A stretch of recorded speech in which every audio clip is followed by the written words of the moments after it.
মেহেরপুর ও দিনাজপুরে সরকারি দামে মিলছে না এলপিজি গ্যাস, গুনতে হচ্ছে বাড়তি টাকা। ইচ্ছেমতো মূল্য নির্ধারণে অসহায় ভোক্তারা, জীবনযাত্রার ব্যয় বাড়ার কপালে চিন্তার ভাঁজ সাধারণ মানুষের। কৃত্রিম সংকট সৃষ্টির চেষ্টা করছে অনেক ডিলার, উঠছে এমন অভিযোগও। আর অতিরিক্ত অর্থ দিয়ে গ্যাস কেনার দাবি ডিলারদের। ভোক্তা পর্যায়ে অতিরিক্ত অর্থ খরচ না করলে মেহেরপুরে মিলছে না এলপিজি গ্যাস।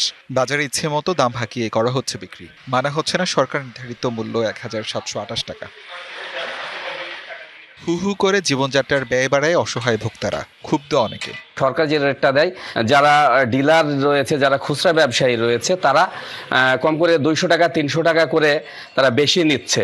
500 টাকা ইনকাম, এবারে আমাদের গ্যাস যদি 2200 টাকা কিনতে হয়, এত দামের গ্যাস কিনতে গেলে আমাদের খুব কষ্ট হয়েছে। যদিও ডিলাররা বলছেন কোম্পানি ভেদে এলপিজি ১,৭৮৫ টাকা থেকে ১,৯৫০ টাকা দরে কিনতে হচ্ছে, সাথে পরিবহন ও শ্রমিক খরচ মিলিয়ে সরকারি দামে বিক্রি সম্ভব হচ্ছে না।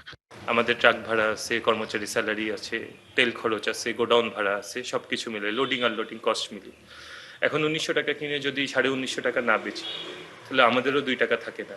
সরকারি রেট ১৭২৮ টাকা আর কোম্পানির রেট ১৭৮৫ টাকা, তাহলে আমরা কিভাবে বিক্রি করবো এটা বলেন আপনি।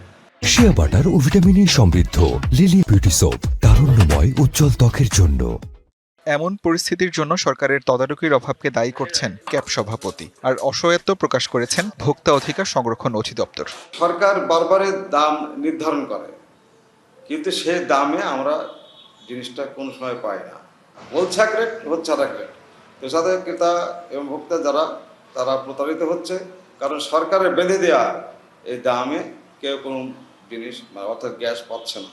সরকার এটা না বিক্রি করলে এটা জেলা প্রশাসন বা ভোক্তা অধিকার যারা আইন এই বিষয়টা দেখে, তারা তো এটা মনিটরিং করবে, এবং এটা যদি সরকার নির্ধারিত দামের থেকে বেশি দামে বিক্রি হয়, তাহলে অবশ্যই এটা দণ্ডনীয় অপরাধ। এর জন্য আমরা অভিযান করি এবং তাদেরকে জরিমানা করি। প্রায় একই চিত্র দিনাজপুরেরও। ১২ কেজির এলপিজি গ্যাস কিনতে হচ্ছে ২০০ থেকে ২৫০ টাকা বেশি দরে। গ্যাস ব্যবহার করি, কিন্তু গ্যাস খুব সংকট, সেই জন্য দাম বেশি দিয়ে নেওয়া হয়েছে ২০০০ টাকা দিয়ে। পরের পদক্ষেপ হস্তক্ষেপ করা একান্ত দরকার। সরবরাহ ঘাটতি না থাকলে অতিরিক্ত অর্থ দিয়ে এলপিজি কেনায় প্রভাব পড়ছে বাজারে। গ্যাসের দামটা প্রায় ৪০০ টাকা বাড়া যাওয়ার কারণে ভোক্তারা গ্যাস কিনতে পারতেছে না। ডিলার পয়েন্ট থেকে আমাদের ধরতেছেই বেশি, আমরা সেখানে তো আর পারতেছি না, এতে আমাদের তো প্রফিট নাই, উল্টা ভোগান্তি বেশি। গ্যাস সিন্ডিকেট সমূল্যে ভাঙতে না পারলে মিলবে না সরকার নির্ধারিত দাম এলপিজি, বলছেন ভোক্তারা। আসিফ খান, ডিভিসি নিউজ।